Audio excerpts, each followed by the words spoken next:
FM8 du développeur Native Instruments, un logiciel synthétiseur qu'on peut utiliser aussi comme synthétiseur virtuel à l'intérieur d'un DAW, comme dans cet exemple-ci, je vais utiliser Ableton Live.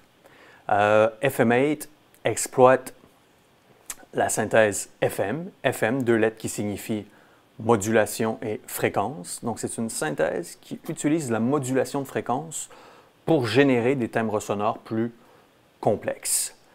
Par défaut, quand j'ouvre FM8, j'obtiens ce qu'ils appellent un New Sound. Je pourrais appeler ça autrement, un son initialisé.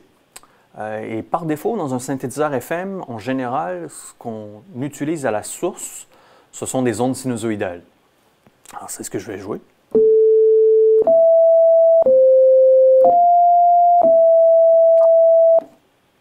Une onde sinusoïdale, en anglais sine wave, c'est une onde pure.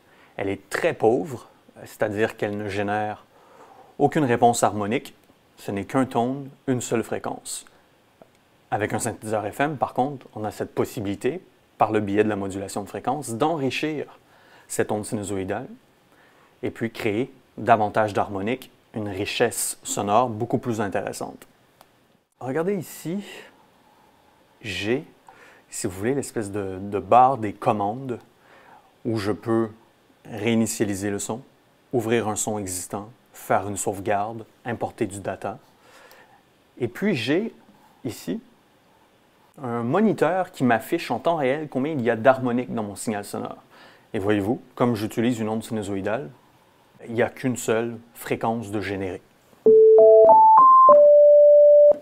Si je gagne un peu de temps et puis que je charge depuis le navigateur via l'Explorer, le browser, un preset, donc un patch existant, n'importe lequel, on voit qu'ici, il y a eu de la modulation de fréquence parce qu'il y a plusieurs harmoniques qui sont inclus dans ce signal sonore. Écoutons voir ce que ça donne.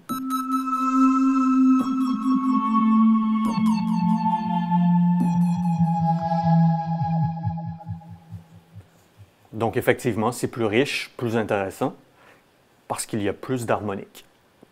Je vais réinitialiser tout ça. File, New Sound. Retournons au navigateur. J'ai le browser qui me permet, comme vous l'avez vu, de charger différents presets, différents patchs. Je peux aussi choisir d'explorer le contenu de mon disque dur pour aller récupérer des fichiers sur lesquels j'aurais déjà travaillé, pour les recharger ou m'en inspirer, etc. Alors c'est un choix. Je peux passer d'un mode d'affichage à l'autre en cliquant sur la petite loupe ici. Sinon, toujours dans le navigateur, ensuite j'ai les attributs de chacun des sons que je vais utiliser. Est-ce que certains sont déjà certains métadatas d'ajouter? Il faut voir. Pas toujours, mais moi je peux intervenir là-dessus, ajouter mes propres commentaires. Si je tombe par hasard sur un son intéressant, mais que je ne crois pas m'en servir immédiatement sur cette production musicale, moi je peux mettre des commentaires, par exemple, efficaces pour une production hip-hop ou techno ou house, puis y revenir par la suite.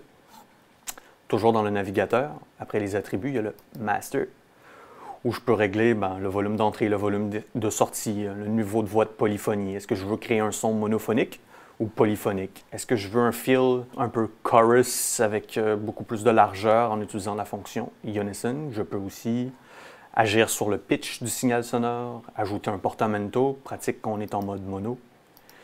Un arpégiateur, à quelle vitesse? Est-ce que je veux le synchroniser à la vitesse de mon séquenceur, de mon DA? Ici, ce serait Ableton Live.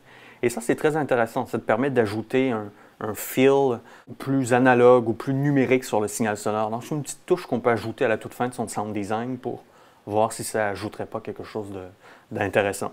Je vais le laisser à 0 pour le moment. Ensuite, après la section Master, j'ai la section Effets.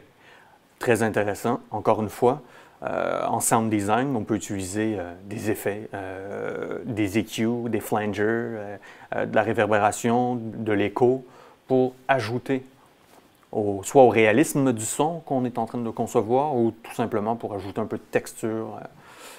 Après la section effet, j'ai la section arpégiateur. Bon, arpégiateur, inspiré du mot arpège. Donc en théorie musicale, on peut jouer un accord, un minimum de 3 notes, Et ces 3 notes, je peux les jouer en arpège en les jouant une à la suite de l'autre.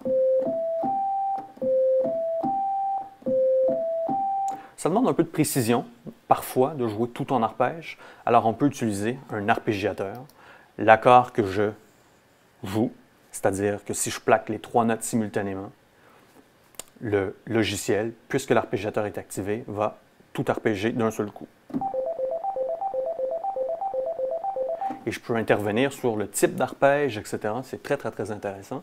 Ça peut être pratique aussi en sound design. Un arpégiateur à jouer très, très, très rapidement donne une autre dynamique au signal sonore. Ça peut être très intéressant. Je vais le désactiver pour le moment. Easy morphing.